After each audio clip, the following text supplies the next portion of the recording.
So, you were looking for me? Uh-huh. They too have been seeking the wielder of the Keyblade. Hey, why don't you come with us? We can go to other worlds on our vessel. I wonder if I could find Riku and Kairi. Of course. Are you sure? Who knows? But we need them to come with us to help us find the kid. Go with them. Especially if you want to find your friends. Yeah, I guess. But you can't come along looking like that. Understand? No frowning, no sad face, okay? Yeah, you gotta look funny, like us. Yes, but ones on happy faces. Happy?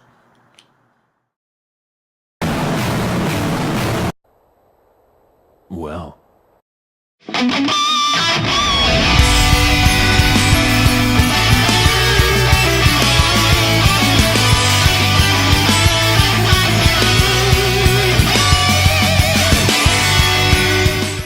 So recently I've been playing Xenoblade 2. I haven't even finished the game and I'm only 30 or so hours in, but I absolutely love this thing to death.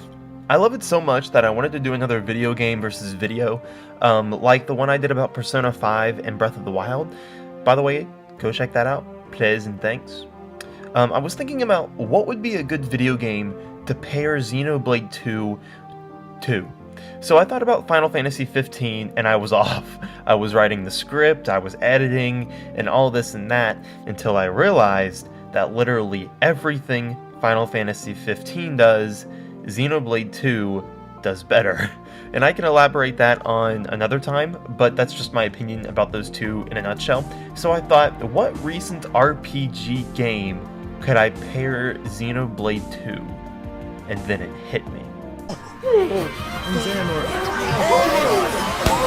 But it's not out yet. So let's roll with one of the most recent Kingdom Hearts trilogy remasters, Kingdom Hearts 2.5. I picked specifically 2.5 due to it being the most appealing gameplay-wise, as 0.2 is essentially a demo for Kingdom Hearts 3, and I personally like Birth by Sleep's command menu style more than Dream Drop Distance, so fight me. Furthermore, I'm mainly focusing on my personal favorite strongest parts of 2.5 since it's a trilogy. For example, I could prefer the tutorial in Kingdom Hearts 2 over the one in Birth by Sleep, but I could also at the same time prefer the enemies in Birth by Sleep over the ones in Kingdom Hearts 2, etc., apple juice, etc.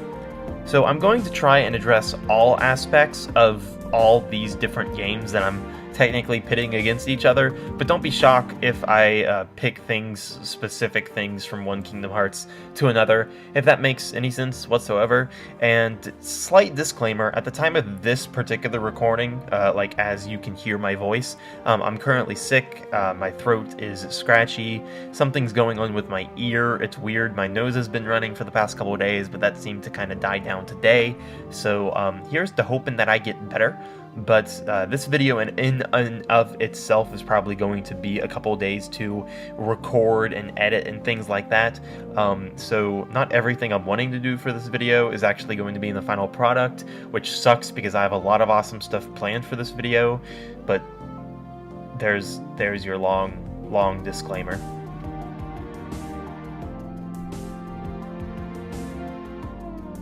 Kingdom Hearts' tutorial is richer in story content, but gameplay-wise, it's pretty much just like watching paint dry up, pretty much just until you get a hold of Sora, who's the true main character, but even then you ain't flying around just yet until you get your drive forms. So I guess on the other flip side, Xenoblade has less story-wise going on, but gameplay-wise, there's literally a new gimmick of gameplay shoved down your throat every 2 minutes. For the first 16 hours of the game. And I did the math. I'm pretty sure that's 480 new game mechanics in total. Every 2 minutes for the first 16 hours. And in truth, there's probably only like half that, but still. Now, Kingdom Hearts' tutorial isn't nearly that as long as Xenoblade 2's, but you have more areas to explore. Excuse me, oops, that not what I meant to do. As I was saying, new areas to explore, plenty of enemies to grind against. Oops. I give a point to both because they each have their own respective pros and cons, and the more I talk about it, the more cons I seem to count for the both of them. So, point to both.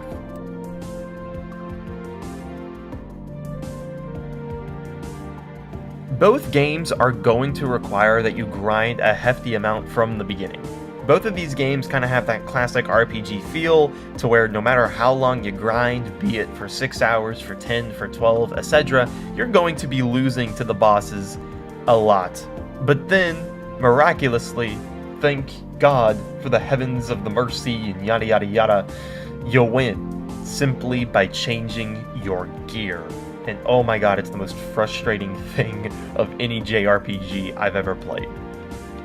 Xenoblade 2 specifically, because I haven't played the original Xenoblade, but Xenoblade 2 is a bit different than what I'm used to in terms of RPGs. I'm either used to the turn-based combat from your classic Pokemon or Final Fantasy games, or the RPG from Kingdom Hearts and the newer Final Fantasy stuff where it's hack and slash. Instead, Xenoblade 2 has a weird blend, in my opinion. Everything is real time like Kingdom Hearts and Final Fantasy 15, but throughout the whole fight, you're auto-attacking. With each auto-attack, with each auto-attack you land, you can then use these special moves that recharge over time. Okay. I've heard a lot of people say that Xenoblade 2's battle phases are the most annoying thing on Earth because it's so, repetitive. But like, don't all JRPGs have pre-recorded voice monologues for specific attacks or animations or things? I mean, don't get me wrong. I mean, I can't keep track of how many times Donald has yelled right before he uselessly heals me. But is Xenoblade 2's battle monologue noticeable? Yes. Should you care? No, not really. Even though Xenoblade 2's battle style is awkwardly new to me, I like it. It's not as free as a turn-based RPG where you can just sit your game down for half an hour and then do chores because you're auto-attacking, but it's not as controlling as real-time JRPG like Kingdom Hearts where you need to be on your controller for every little thing. It's weird. It's useful, but it's weird. Now, Birth by Sleep is an odd case. The command system it uses can be seen as either a blend of the traditional Kingdom Hearts style and Xenoblade's. For example, auto-attacking isn't a thing in Birth by Sleep, but your special moves restore over time, similar to your magic in Kingdom Hearts 2, rather than needing items to restore them, even though you can. I was ever so tempted to give this one to Xenoblade, but I took a step back and realized that I visually love the gameplay more than Kingdom Hearts, if that makes sense. Reason being, probably the graphics. There's more going on in Kingdom Hearts 2.5's battle system, and for that I love it. I love taking out hundreds of Heartless with a good whack on my keyblade. So when it comes to gameplay, I'm gonna have to give it to Kingdom Hearts 2.5.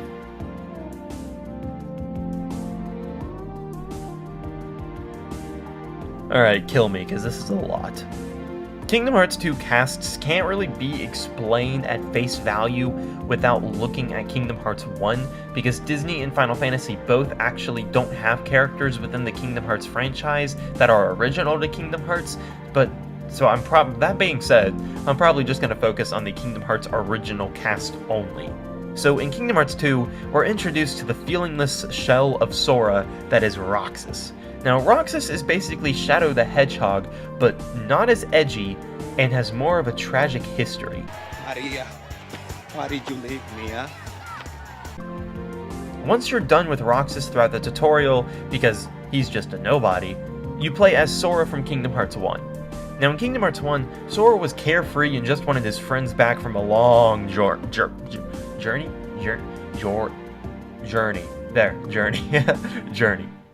He was thrusted into world after world without much to do and unwillingly and he was unwillingly chosen by some mystical force to kill the darkness.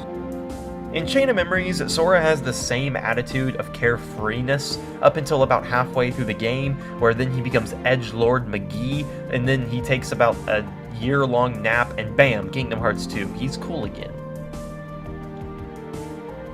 Sora and Roxas aside, the once nobody understands my philosophical ideas silver-haired kid from Kingdom Hearts 1 is now the I fight for my friends guy who all the girls are saying look like a real snack. Why is that in the script?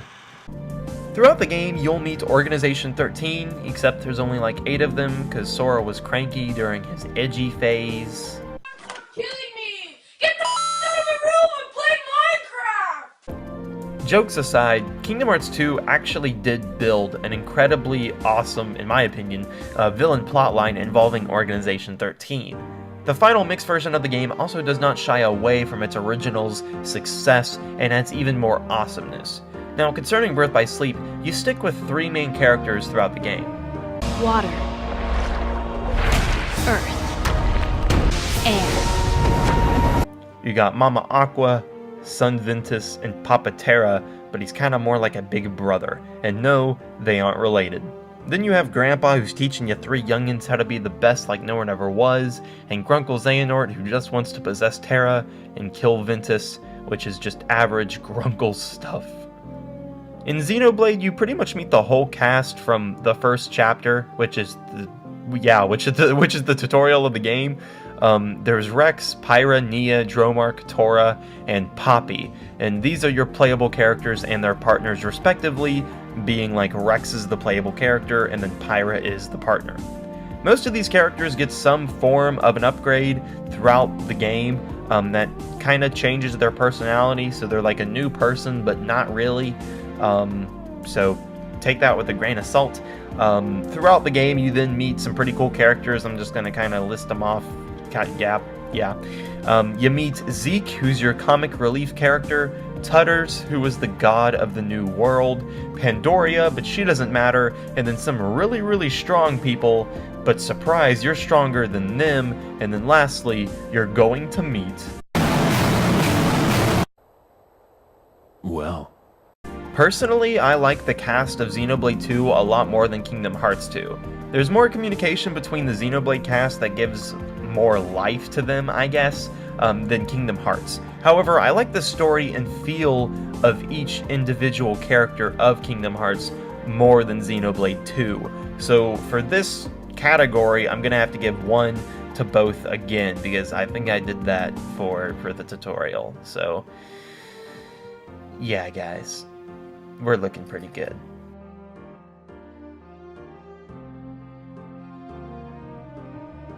Kingdom Hearts 2 has 2 separate groups of enemies. The Heartless, with which you're familiar with from Kingdom Hearts 1 and Chain of Memories. Yeah, that's right.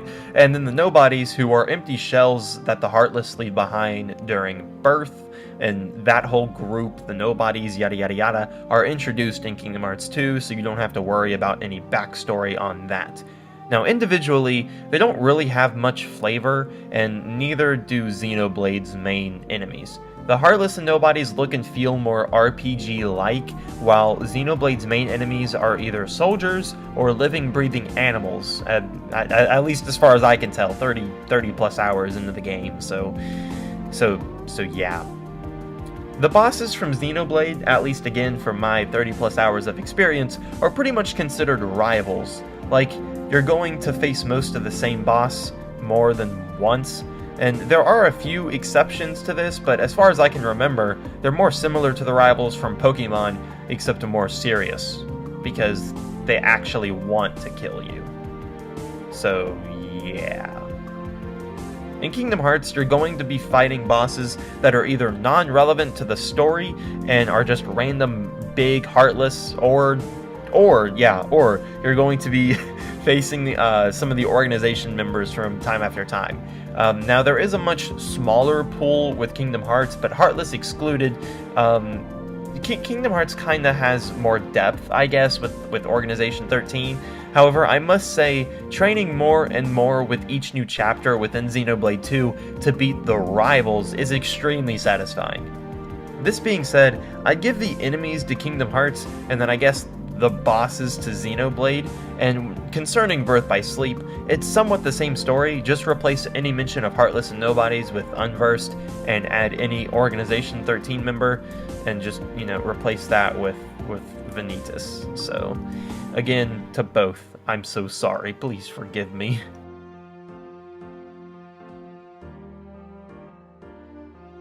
So when it comes to the user interface, I'm just kind of I'm just gonna say it. The user interface, in my opinion, goes to Kingdom Hearts.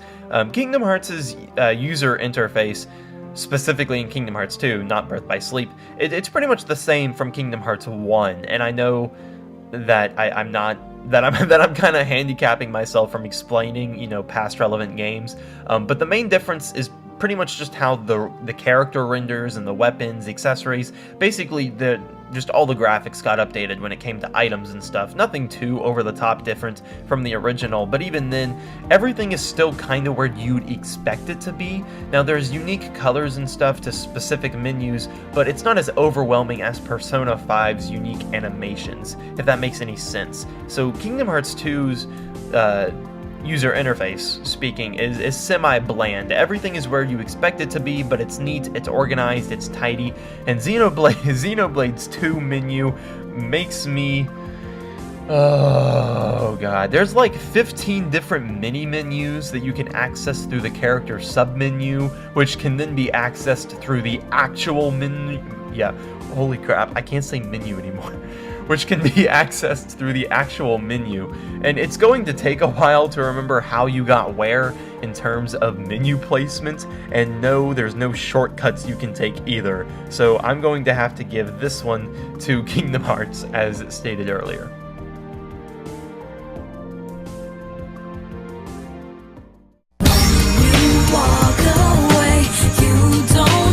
Oh my god, I love this. There's nothing else for me to say. I just love Kingdom Hearts music to death and back. Oh my god.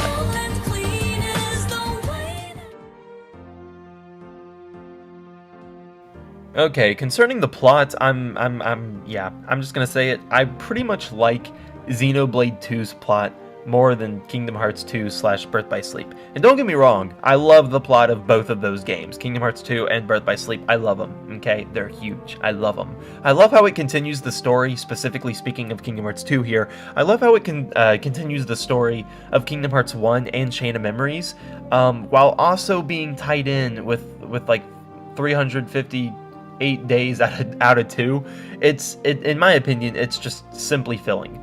However, I give this one to Xenoblade 2 because Xenoblade 2 isn't nearly as cluttered as the Kingdom Hearts series. And I believe that I've talked about it before in a video or two about Kingdom Hearts, but Kingdom Hearts, all in all, is a cluttered mess in terms of different story elements. I don't hear many people talk or simply enjoy about some of the smaller plot points that Kingdom Hearts has set itself up for, and I typically just see a lot more people, pointing and, just kind of complaining about the whole time travel mess from Dream Drop Distance, and they have every right to, but by all means. I don't even like the time travel thing from Dream Drop Distance, and I love the series to death, but I love it enough to know when some things are done right and when some things are done wrong. And concerning Xenoblade, while it's cheesy at times, it's still a fun and cheery adventure where... I like your attitude. Since Birth by Sleep contributes to Kingdom Hearts as in the original game, and the newly recent Unchained Key stuff, it's pretty much in the same boat as Kingdom Hearts 2, so plot point wise, again, goes to Xenoblade.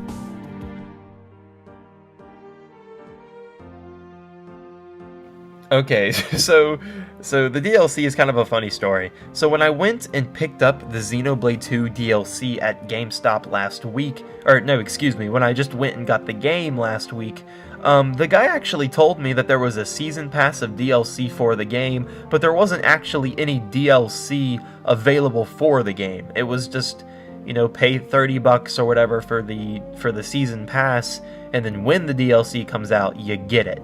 But there's no guarantee, I guess, that it'll come out. Now, I don't know if that guy was just, like, smoking something or what, but... And I haven't checked personally to see if there is DLC from Xenoblade 2, but I know for a fact that Kingdom Hearts does not have any DLC. So I'm by default, I'm just gonna kind of have to give this to Xenoblade 2, regardless if it actually has DLC or not. Point of the matter is, Xenoblade 2 actually does have the capability for DLC, whereas Kingdom Hearts doesn't, at least as of yet, concerning 2.8. And even then, we didn't get any DLC for 2.8, excluding the, like, patches and updates and stuff, but those weren't DLC, those were just updates and fixes and whatnot. And concerning Kingdom Hearts 3, we haven't gotten any official word as of the timing of this video that DLC is going to be a thing. So this goes to, so this segment goes to the potential non-existent Xenoblade 2 DLC. Way to go, you did it, Nintendo.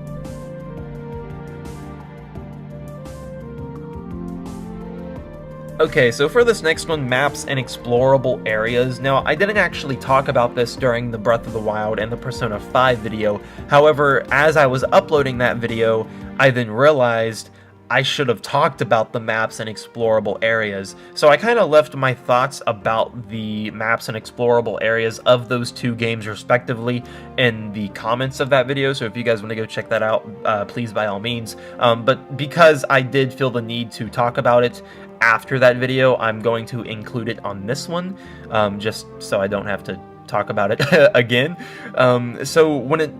Concerning the maps and explorable areas, this definitely goes to Xenoblade 2 without a doubt. There's so much detail put into each and every world or segment, country, whatever you want to call it. It's just there's no other word for it aside from astounding. Now, while I do realize that Kingdom Hearts 2 is over 10 years old, and that its graphics and maps, the graphics of the maps and explorable areas obviously will lack, I'm also talking about where you can go and what you can do in these maps. Xenoblade 2 has plenty of side quests for you to manage, and it just seems like each time you visit a new area, each time you just visit an area in general, you find something new no matter what you're doing. In Kingdom Hearts, it's pretty much... It's just the same courtyard in the same world with the same NPCs. And I know that Kingdom Hearts 3 intends to be a more open world game that introduces a more living atmosphere, but sadly, I can't compare Xenoblade 2 to a game that isn't even out yet. So concerning the maps and explorable areas, I'm gonna have to give this again to Xenoblade 2.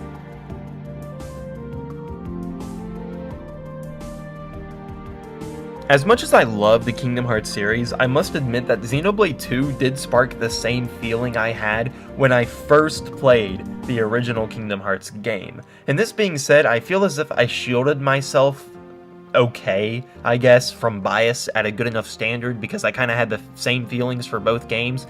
Now, I love the Kingdom Hearts series as a whole, while I also love, Xenoblade 2, and I can't really speak for Xenoblade Chronicles X or the original Xenoblade because I haven't played any of them, but this all being said and done, these are just my thoughts and opinions. None of this actually reflects nitty-gritty specifics of each game and of their different aspects. So if you like Xenoblade 2's music more than Kingdom Hearts, or you like the maps of Kingdom Hearts more than Xenoblade, then I think that's fantastic. Anyway, guys, as always, thanks for watching. That's pretty much it. I need to come up with a better outro. So peace, guys.